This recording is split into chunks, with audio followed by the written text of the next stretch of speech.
Welcome back to East Sussex largest car supermarket. Today we're going to show you the process of how a vehicle comes in from an initial sell for a full PDI and service. So Tyler, our technician who's been here for 2 years, is bringing the vehicle in. It's already been pre-PDIs, but the vehicle is now sold. So we're going to get it in for a full inspection now. We have already done four tyres around it and brakes all round. But this is where it has a 150-point check, and if anything comes up in that, we mark it down, order the parts and get it sorted. Check even stuff like the aerial, lights obviously. This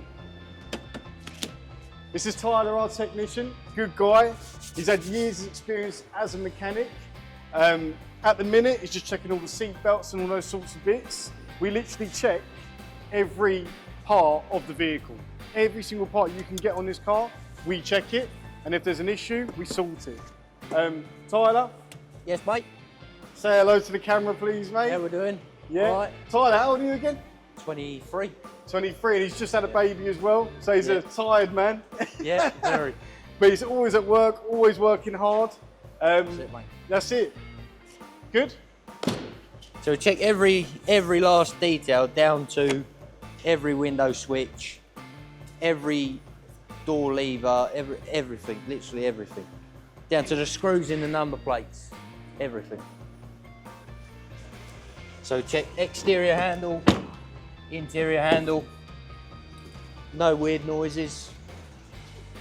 Make sure the switch works, which does, lovely. So then for the seat belt, make sure it comes out all the way, make sure it locks, make sure it retracts. Make sure the plug works, bit of strain on the plug. Also, make sure it releases okay. And then we just leave that plugged in just to make sure it's been done. Yeah, so now we've got the car on the ramp. We're just going to pop the bonnet up. We're going to check our main components for integrity. So we've got cap on there, cap on there, cap on there, cap on there. Give the battery a bit of a wiggle, make sure it's nice and secure. We'll take that out in a moment, but that's the air filter. Top some washers up.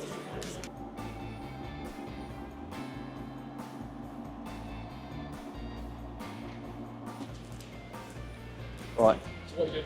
So from here, while the wheel's still on the car, we're going to check the main suspension components. So I'll grab my torch. You can see in there we've got a spring. Gonna make sure there's no broken bits hanging around in there. Check the shock absorber for leakage. Got a couple of rubber boots there, but from what I can see at this angle, it all seems okay. Check the brakes. It seems pretty new from what I can see at the minute. Yeah, and then we just give the wheel a bit of a side to side. Make sure there's no free play in any of the ball joints. Up and down. Then we'll also give it a spin, make sure that the wheel bearing's not whirring or anything like that as well. Seems good. Right, so now we've got the vehicle fully in the air, we're going to be checking everything we can see. So that's drive shafts, trap rod ends, ball joint dust covers, lower arms. Literally making sure all the bolts are there, everything's where it should be, nothing's leaking grease or fluids. Yeah, so let's have a look. All our brake pipes are looking good. ABS wires are all in the places they need to be. Level sensor wires all where they need to be. Give that a bit of that. CV boot looks good. Inner and outer. Just double check there's no stones or nails in the tyres that shouldn't be there. This one looks good. No bulges on the inside.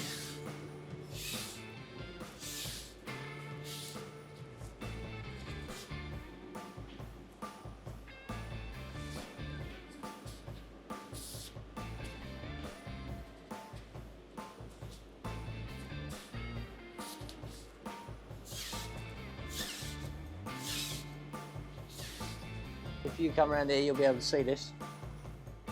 This is the AdBlue injector. So we can see a bit of crystallisation around the AdBlue injector, which means that it's probably leaking out of somewhere. You've got all the rubbers along here. They're all where they should be. This, yeah, it's all nice and secure. We'll check the rear springs from underneath as well, because you can't see them unless you're under the vehicle, and they're all right. Brake pipe's all right, rear shocks are nice and dry. These bushings here are quite a common thing to go, but seem pretty sturdy on this one. And again, on the back, we're just going to check the inside wall for any bulges or anything like that. I think these tyres are pretty new. Right. Let's get that written down about that. Right, so I'm just filling out the PDI now. So we need to measure the tyres. This is all data for ourselves, so that if the customer comes back and says, oh, I've got a bald tyre after a week, we can go, but we measured it at 6 mil last week, so we know that's not the case. I'm going to measure the discs and pads.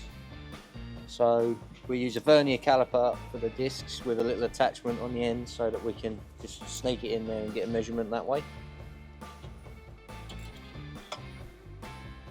So we read 24.3 on the front discs. Just jot that down. And for the pads, we use this fancy little plastic tool which has measurements already on it. Just wiggle that in there. Find the right one. And just like that, you know how thick your disc, your pad is. So we got 10mm on the front pads.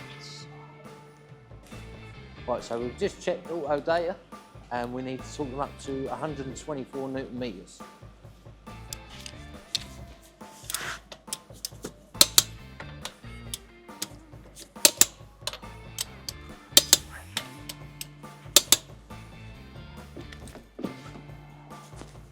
Right, so now we're going to take it on I believe it's a 5-mile test drive.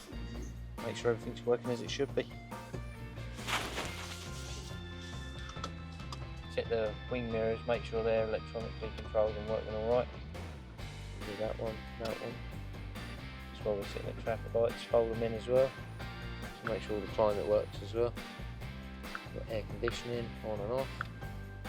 Temperature gauge goes up and down, yeah, it's fine. We'll get that going as well. Make sure the fan works.